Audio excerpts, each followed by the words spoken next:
ladies and gentlemen, we're here at the Phoenix Fan Fusion Comic-Con event that's going on right now here in Phoenix, and yes, we are. We're very lucky to have both Ken Brown and Neal Adams here, and I want to thank Ken Brown for making this possible. I really appreciate it. You've been really front and center here at this con, in my opinion, and it's really good for our local scene, and I appreciate He's telling everybody about these great frames that people here that sell these frames that have extended comic book covers that look fantastic. Yeah. People ought to try to find out. I don't even know if they have a website or whatever. But people, if you get to see this stuff, it's really fantastic. You should try to. You know if they have a website? Not yet. I think they're working on it. I was talking about like that. Hey, how do I find you on the website? Instagram right now is the best way to find him. This guy, because he's doing some great work. Basically, takes a comic book, puts a frame around it, and then he extends the artwork, whether it's a special effects or a decorator thing, out past it by using matte knives or special tools, where he extends the artwork and makes it into something even more fantastic. So you really ought to take a look at it. I agree 100% with getting some of these things out of the comic boxes and getting them displayed. Enjoy them.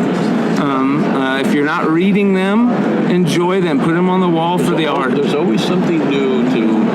I mean, we have a metal cover at our table that people are just going ape over because it looks like porcelain. It's not like metal at all. It's like porcelain. Yeah.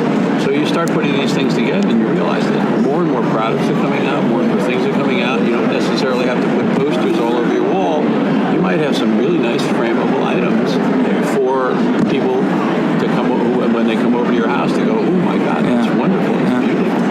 So keep your eye out for these things. Yeah. It's good stuff. Well, I'm definitely one to get this artwork out and for people to enjoy it. Well, I'm not dragging you through this particular thing. No. I was actually going to get into how I've learned that this stuff is much. You enjoy it more when you're able to show it to friends and enjoy it. And I've covered one complete wall from floor to ceiling in artwork. In your house can express an opinion, even if they don't like it. It's something to talk about, and conversation starters and conversation builders are really what it's all about. It keeps us from the internet a little bit.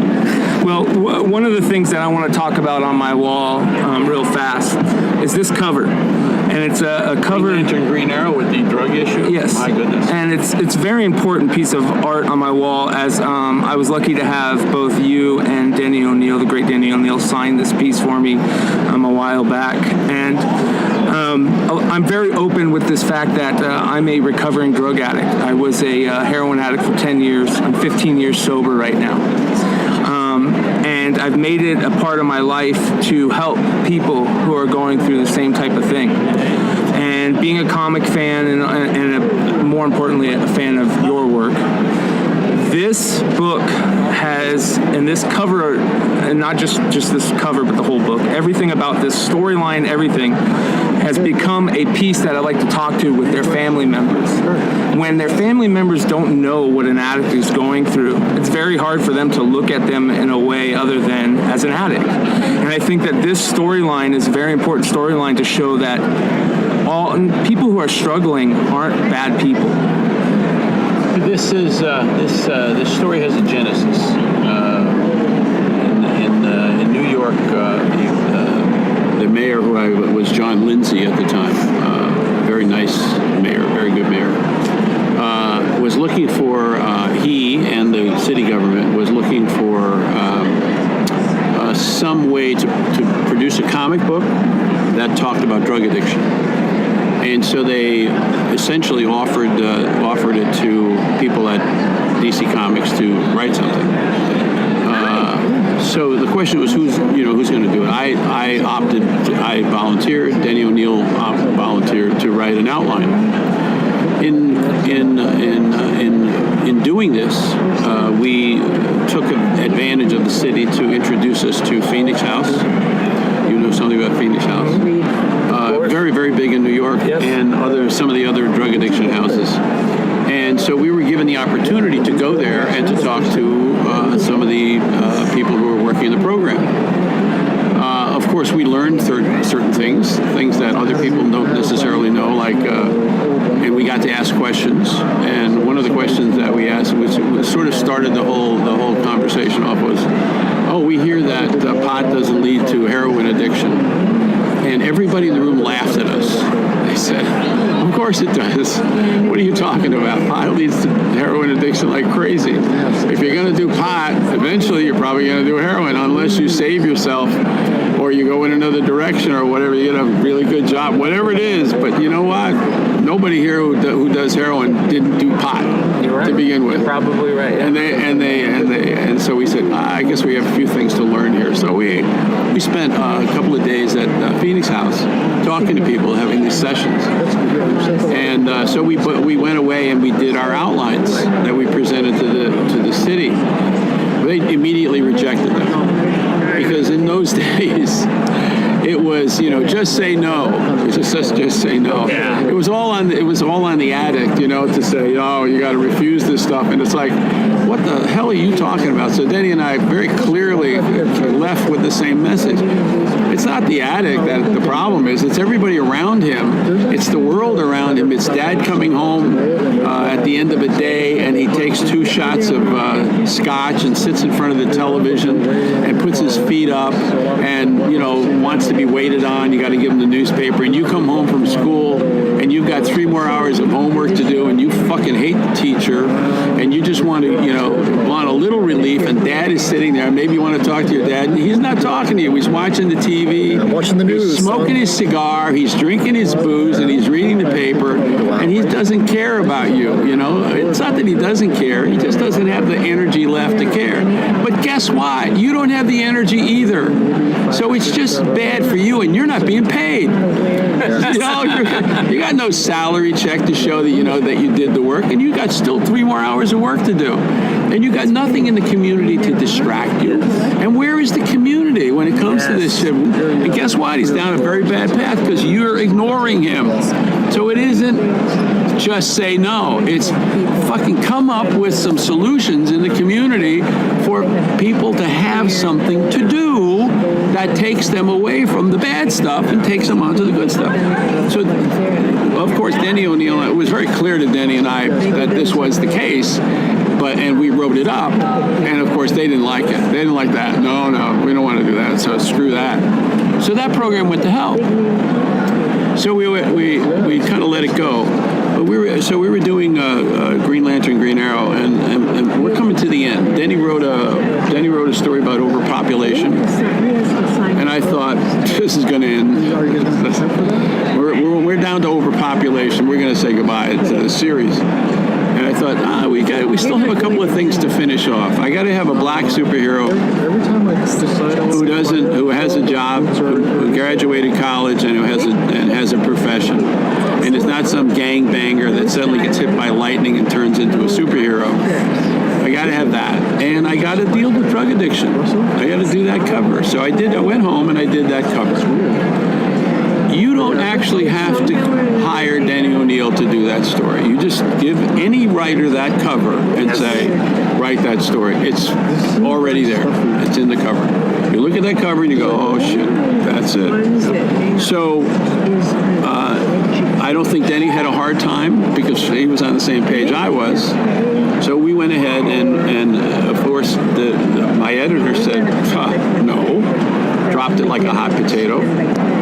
He said, not Neal. Not only am I never going to publish this cover, we're never going to publish this cover. I'm never going to pay you for it. I said, I think you are. If there's anybody that you don't want to say that to, it's Neal Adams. Don't want to be saying that. So Stan over at Marvel, right? He did this story with Harry Osborn. Getting pill popping. Who popped pills and I guess walked off the roof or some shit. Yeah. Now let me tell you how much Stan Lee knew about drug addiction. Usually, what pills? Exactly what pills are we talking about here? Excuse me? Yeah. Don't we have to know what kind of pills? Because most pills, you basically go sit in the corner and go quietly like this. You just Arms folded. Just go away from me. Wow. You're not going to be walking out a window because that's paranoia. Yeah. But Stan, I guess, had read an article about somebody walked off a roof or whatever the hell it was, and he put it in the story. I'm talking to Johnny Romita, who did the story, right? And and Johnny pulled me over to the side. Now, I had that cover on Julie Schwartz's desk for 3 months. Wow. They weren't doing anything with it. Just leave it there. Everybody that looked at it was terrified. I'm talking to Johnny Romita, and he's saying, this is what Stan did. He did this thing. And I said, well, did you send it to the code? He said, yeah, we sent it to the code. They rejected it. And so I said, so what happened? He said, well, Stan went to his uncle, Martin Goodman, and said, I'd like to run the book without the code seal. Martin said, sure, go ahead. That's awesome. I said, so you ran it? He said, yeah, we ran it. It's been published. I think that was the first uncoded comic in history, correct? It's shipping. So anyway, I go back next week, right? Next week. And I go see Johnny. I say, what happened? What happened, dude? What happened? What? And Johnny said, nothing. He said, nothing happened. I said, nothing? He said, nobody noticed. I said, really? Nobody noticed? I mean, no letters, no phone calls? No, nobody noticed. They didn't even notice the seal wasn't there. Nobody in the United States of America noticed that the seal wasn't there or gave a crap. So I go back to DC Comics. Everybody's running around the hallways. They're going nuts. Stan beat him again. Bad enough he stole Captain Marvel. Double down. It takes us to another just real quick thing I want to talk about, and that is your crusade to... I don't have crusades. Well, I smile. Yeah, Neal, you really did do a lot for a lot of these creators. And one of the things that I noticed a lot is, what we've all noticed, especially in the last 20 years, 15 years, is a lot of creators now have donation centers, and they're taking donations instead of payment for the Hero Initiative. And I really think that you, along with a couple other people, were doing that before the Hero Initiative. Well, you got to understand that the Hero Initiative sort of came out of, okay, let's give Neal a break. Yes. Neal's done enough, maybe we ought to start, we'll form an organization. So they formed an organization, basically took on my job, which that was good because I don't have to do that anymore. Now I can take more unique problems and take care of, like the Dina Babbitt thing and other things. So it led to it. Once you do it, once you establish it, this is what we do. We take care of our own.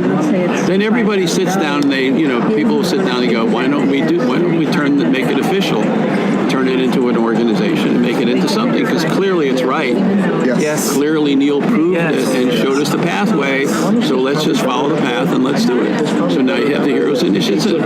It's a logical evolutionary process that was meant to happen, but you do have to kick it off. Yeah. And so I kicked it off. That was my job, sort of, and it worked. Now we have the Heroes Initiative. Now we ought to have, mandatory medical insurance for everybody. We're missing a bunch of high points, and we ought to have it, but it'll happen. One of the things that I might sneak that one in there. One of the things that you've brought up a couple times, and that's community, the aspect of community, and how we look after our own, and the whole community needs to raise. It's true of the human race, isn't it? Yes. Pretty much. I mean, that's one of the, look at, not doing it brought us Donald Trump. Yes, you're 100% right. Not looking at for the community. 40% of the electorate, the Democrats and the Independents, 40% didn't vote. That's how we got Donald Trump, because they were too lazy to do their job.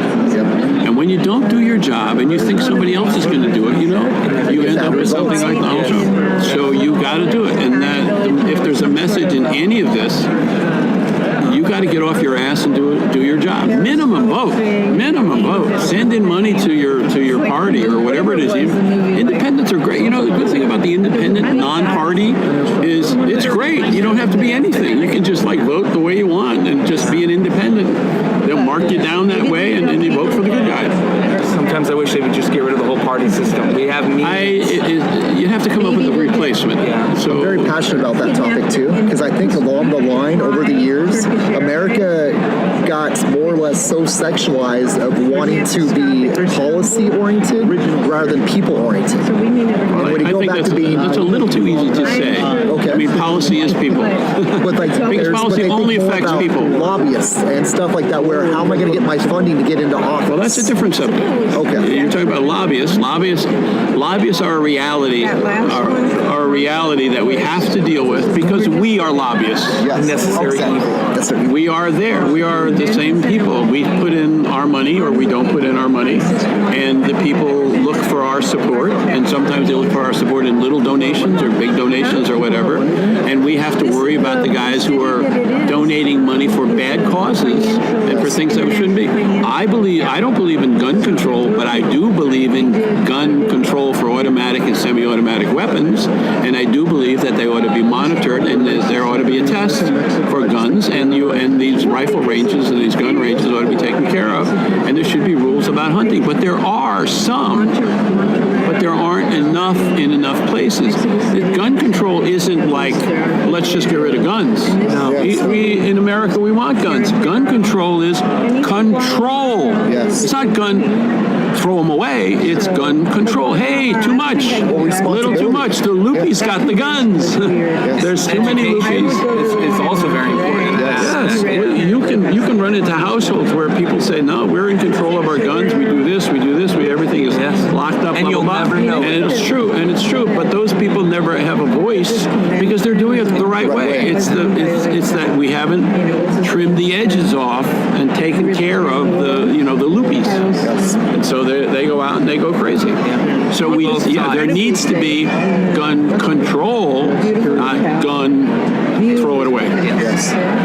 A couple years ago, I read an article where you were talking about how one of your thoughts was to create a World Comic Book Center in New York, where the Comic District was. I think it's a good idea. I do too. I think it's a great idea. I think that New York is the heart of our industry and everything that comes along with it, and especially what you guys were doing early on.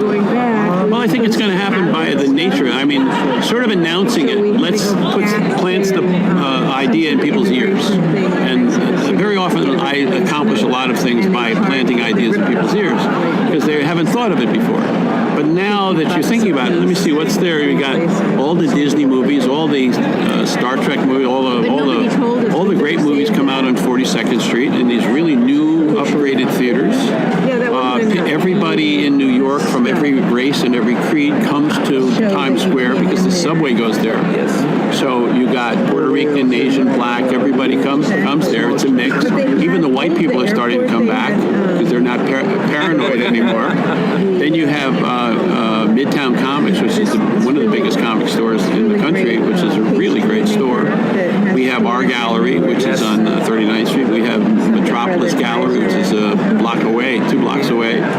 And maybe other people will come there. And there is a thing where you kind of have to say, where do we want to go? Where is this all happening? And where do we want to plant our next flag? I don't know what the next flag is.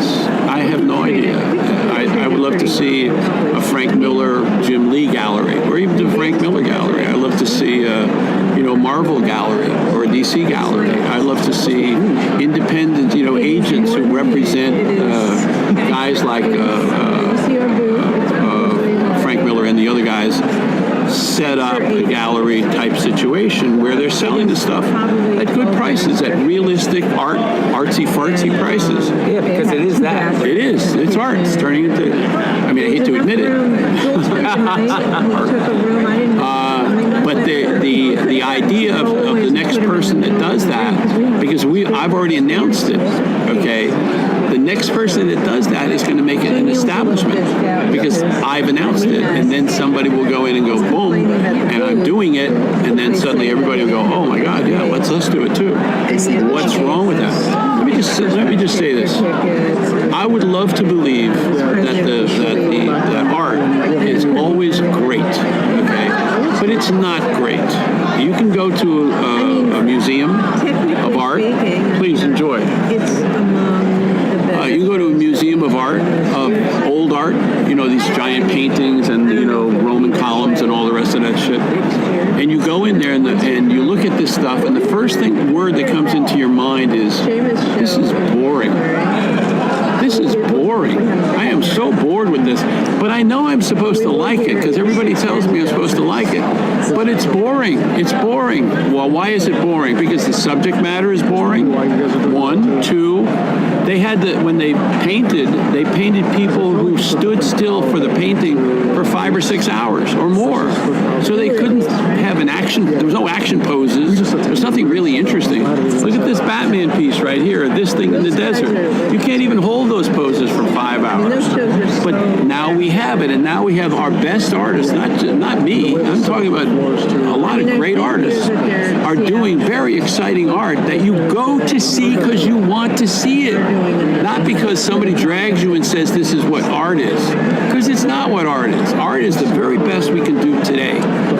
And so real art is the future. It's not the past. That's just how you got there, the steps you got to get there. And most of it is boring. Art is this last Avengers movie. Really, it's like, that's art to me. All that stuff is fantastic.